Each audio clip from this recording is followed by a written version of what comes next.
Дъждът или мостът? Какво уби 4 души в Царево?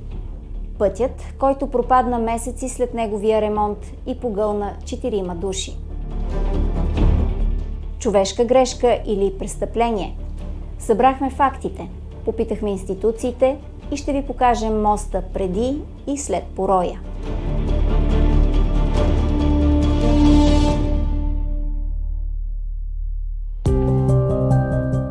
Община Царево е район със среден риск от наводнения. Месец септември не е от най-дъждовните. Река Черна, където се намира моста, на който водата отнесе жертвите, преминава през града и се влива в Черно море. Известно е, че при силни дъждове под риск от наводнения попадат така наречените заливни зони. Това са местата, които доказано ще бъдат под вода при падането на определени количества дъжд. Такива са поречията на реките, деретата, ниските части. При изграждането на инфраструктурата рисковете се пресмятат. Пътищата и мостовете се строят така, че да издържат на определено натоварване. Възможността да бъдат засегнати от природно бедствие се предвижда при изграждането на конструкцията. След това обектите се утвърждават и въвеждат в експлоатация от държавни институции. Какво се случи в Царево? Материалните щети от наводненията са основно в така наречените заливни зони. 2 мъже и 2 жени обаче загинаха на пътя, който трябваше да ги спаси. 3 от тях в опит да преминат с кола, която е пропаднала в дупката, отворена изведнъж от водата, и 1, който се опитал да премине пеша. Защо? Участъкът с моста над река Черна, където наводнението отнесе 4 души, е ремонтиран няколко месеца преди бедствието. Според свидетели, той е бил стеснен и през него е можело да преминава по-малко вода. След приключване на ремонта, горе-долу 1 месец траеше въпросния ремонт, ми направи силно впечатление, че те му намалиха значително обема, прохода отдолу под самия мост. Какво имам предвид? Бяха поставили 2 бетонни тръби с диаметър всяка една от тях с около метър и 20 и всичко останало беше бетонирано. От остатъците от моста не може да се прецени как точно е изглеждало коритото на реката преди ремонт.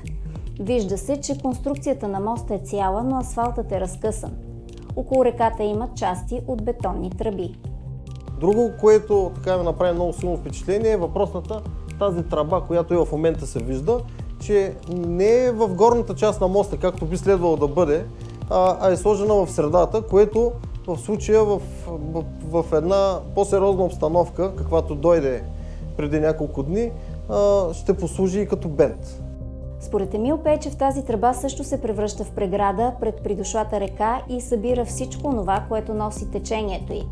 Ремонтните дейности около моста са извършени по проект на ВиК Бургас, финансиран с европейски средства.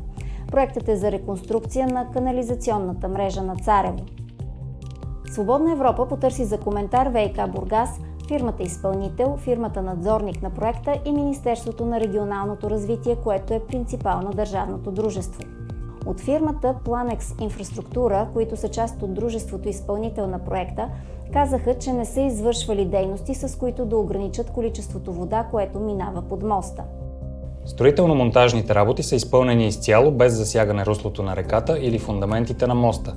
Водата в реката не е била измествана или затапвана от настоящия проект и строителното му изпълнение. От фирмата изпратиха част от строителната документация на обекта, както и снимки, направени в края на май, на които не се вижда бетониране под моста. От фирмата надзорник NR Consult казаха, че обектът има всички необходими разрешителни становища и не е ограничавано количеството вода, което може да премине под моста. Не са поставяни бетонни тръби за хващане на водата от реката. Колекторът отвежда само и единствено битово-фекални води и няма за цел приемане на води от реката. Дейностите по настоящия проект са извън обсега на моста и по никакъв начин не го засягат. От ВиК Бургас не отговориха на въпросите на Свободна Европа. От регионалното министерство казаха, че стеснение на сечение на реката не се извършва в рамките на законово регулираната оразмерителна обезпеченост. Свободна Европа показа снимките и кадрите от разрушения мост на независим експерт, който не пожела да бъде цитиран, защото не разполага с пълната документация преди и след ремонт.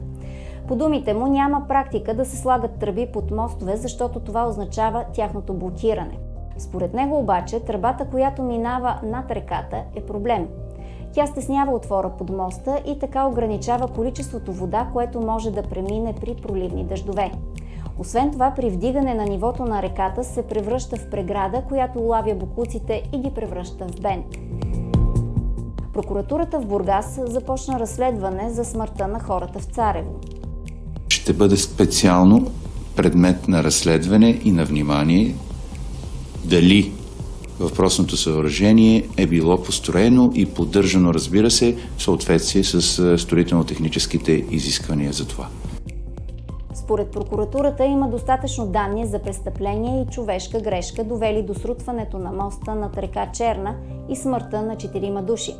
Образувано е досъдебно производство, което да разследва дали заради незнание или поради немърливо изпълнение на ремонта и поддържането на моста има виновни за жертвите в Царево.